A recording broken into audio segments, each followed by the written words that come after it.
Salut la famille, j'espère que vous portez bien. Quant à moi, je vais super bien. Bienvenue sur ma chaîne, je suis Merveille Stella pour ceux qui ne me connaissent pas.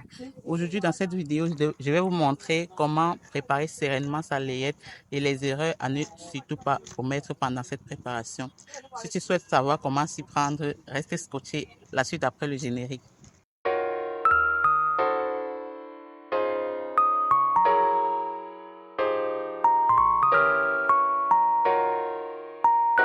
Beaucoup de mamans sont perplexes à l'idée de se demander quand est-ce qu'elles doivent commencer la layette de leur bébé et comment s'y prendre. Je peux conseiller aux mamans de commencer leur layette à partir du second trimestre, c'est-à-dire entre le 5e et 6e mois. Car étant donné à cette période, on a déjà une idée du sexe de l'enfant et on peut bien faire sa layette. Pour bien faire sa layette, il faut définir une liste par rubrique nécessaire à acheter. Comme exemple de liste, en première rubrique, vous pouvez avoir la rubrique vêtements bébé où vous aurez à l'intérieur les grenouillères, les chaussettes, les habits, les chapeaux, les moufles pour éviter que le bébé ne se griffe le visage, les pantalons. Comme autre rubrique, vous aurez la rubrique allaitement ou alimentation. Vous aurez des articles comme le tire-lait, le chauffe-biberon, les biberons également. Autre rubrique, vous aurez la rubrique de la literie, vous aurez les, les couffins, les berceaux. La rubrique, n'oublions pas la rubrique de l'hygiène du bébé. À l'intérieur, vous aurez les bassines, l'ensemble bassines, la gamme de toilettes, les serviettes, le sèche-linge et tout ce qui va avec. Ça, ce n'est qu'un exemple.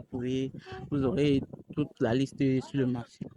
Maintenant, pour bien faire sa layette et à moindre coût, vous devez définir d'abord un budget. Après avoir défini le budget, vous allez suivre la liste comme je l'ai précédemment dit. Vous devez également alterner entre les boutiques et la friperie pour minimiser le coût de la layette. Pour faire sereinement sa layette, vous devez tenir compte de ces trois erreurs que les mamans commettent généralement lorsqu'elles préparent leur layette. Comme première erreur ici, je vais mentionner pourquoi le temps, parce que beaucoup de mamans ne tiennent pas compte de la période à laquelle elles vont accoucher. Si vous allez accoucher pendant la saison sèche ou pendant la saison des pluies, vous devez tenir compte de cette période lors des achats. Par exemple, si le bébé va arriver en saison des pluies, vous devez privilégier les habits qui vont garder le bébé au chaud. Vous pouvez le constater avec le changement climatique qu'on vit aujourd'hui. Si vous, en faisant la layette, vous avez pris des habits qui vont plus garder le bébé chaud et que le bébé arrive en saison sèche, vous allez voir que votre bébé va beaucoup transpirer, va beaucoup suer et il sera mal à l'aise. Et vous courez le risque de mettre les habits de côté, ce qui va impliquer des achats inutiles. Vous devez également tenir compte de la croissance du bébé, donc prendre les habits des plus petites tailles aux plus grandes. Et parce qu'il peut arriver que le bébé arrive de façon prématurée. Vous devez également mettre un budget de côté, car il peut arriver que votre accouchement se complique. Bonjour la césarienne. Et également, il peut arriver que votre bébé vienne de façon prématurée.